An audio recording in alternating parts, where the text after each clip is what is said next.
Hi everyone, I'm 10 Tampa Bay Chief Meteorologist Bobby Deskins. Tuesday, 11 a.m. update on the tropics and some significant changes in the forecast for Tropical Storm Bret, which you can actually see spinning right in there. This red shaded area is 93L. It's another invest. It's another wave of showers and storms that we're watching. It's now up to a 70 to 80% chance of developing, so I'll talk about that as well too.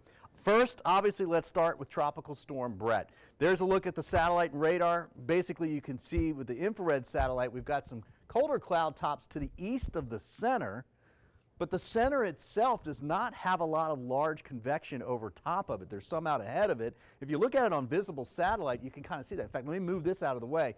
There's the center, right? You see it right there? There is some convection starting to fire up just to the northeast of the center right now, but it's fighting a little bit of dry air, a touch of wind shear in there. There's not a lot. In fact, if you look at the wind shear, most of it's up to the north, and there's a couple little spots in the middle there, although that's not as much of an issue as it right now, but some of it is developing, so that's going to affect this a little bit. The dry air out ahead of it is really going to affect it, I think, the next several hours, next 12 to 24, and that's going to make it stay weaker. This is the big change. It is no longer forecast to become a hurricane.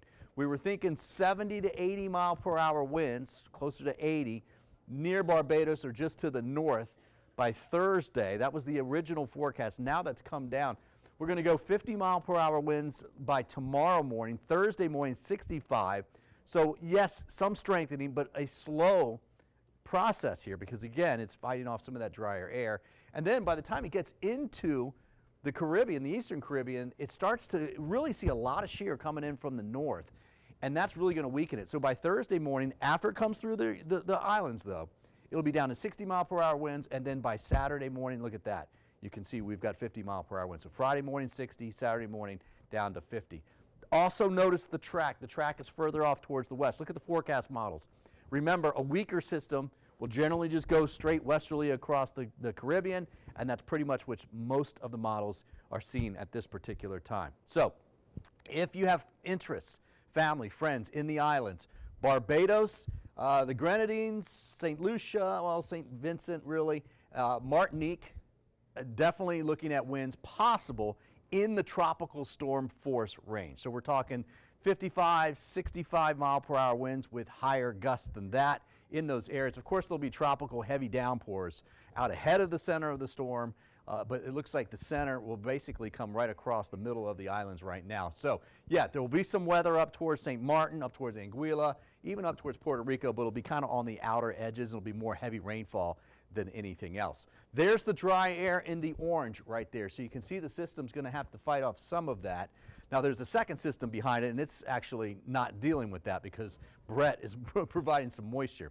Here's the shear. Look at the shear in the Caribbean and up and coming in out of the Gulf of Mexico. This is what it's going to run into. Now this will change a little bit, but the bottom line is that that's what's going to slow this thing down. So here we go with the forecast model. Stop it by Wednesday and look at the shear developing to the north of this and kind of pushing down in from the northeast initially, and then as it crosses the islands, and we're talking Thursday and Friday, it's really going to start to feel the shear. Remember, the forecast brings it even weakening. It weakens even more as it moves into the Caribbean, and you can clearly see why. Look at all the shear coming across Puerto Rico.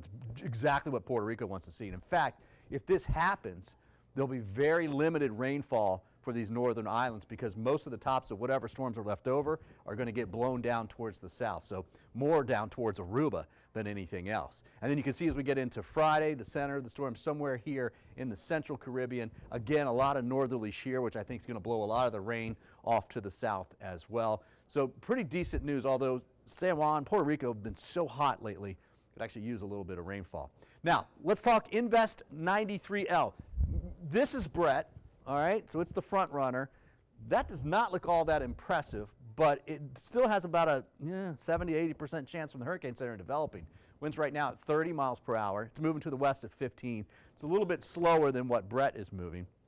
If you look at the water vapor loop, there's all the dry air in front of Bret, but look at the moisture that Bret leaves over, and so this one's not dealing with that. That would give it a little bit better chance to develop. The good news with this is that most of the models that do develop it recurve it well out to sea. There's a big trough setting up here, highs pushing over to the east. That's going to open the door for most of this to move off towards the east, and I think it's not anything that we'll have to worry about. And in fact, if you look at even the islands, most of the islands will not have to worry about this one as well too. We'll keep an eye on it. The forecast may change, but right now, good news for that. Hopefully a recurve, and it does look like tropical storm conditions in the islands for Bret Thursday into Thursday night and part of Friday, and then gradual weakening across the central Caribbean for Tropical Storm Bret.